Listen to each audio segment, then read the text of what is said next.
Menopause usually happens at about the age of 52 for most women, and the symptoms are not only something that affect daily life, they can also lead to problems at work. A new study from Mayo Clinic finds that 13% of women reported an adverse work outcome related to menopause symptoms. 11% reported missing work because of their symptoms. Dr. Stephanie Fabian, the director of Mayo Clinic Women's Health, is joining us via Zoom this morning. Good morning. Thanks for being with us. Hi, thanks so much for having me. First, would you explain what are the symptoms of menopause? Sure, there's many symptoms that are associated with menopause. We all think of hot flashes and night sweats, which are the most common. About 75 or 80% of women will have them, but there are also others like sleep disturbances, joint aches, mood issues, cognitive difficulties with what we call like brain fog. So there are many, many symptoms. So the study conducted by Mayo, your group, is certainly unique because it essentially puts a price tag on lost productivity directly as a result of menopause. Would you explain what it reveals about menopause's impact on the workforce? Absolutely.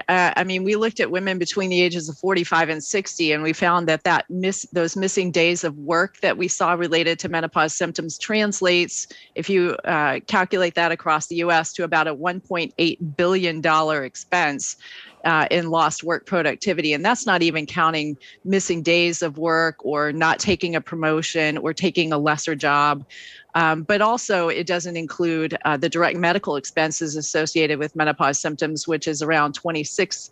The total would be 26 billion if you include that as well. It's interesting, too, because we were just reporting earlier this week on the fact that there are many women in the United States who believe that their primary care doctor is sort of shrugging off, that the symptoms that they're experiencing because of menopause are a big deal to them when they are.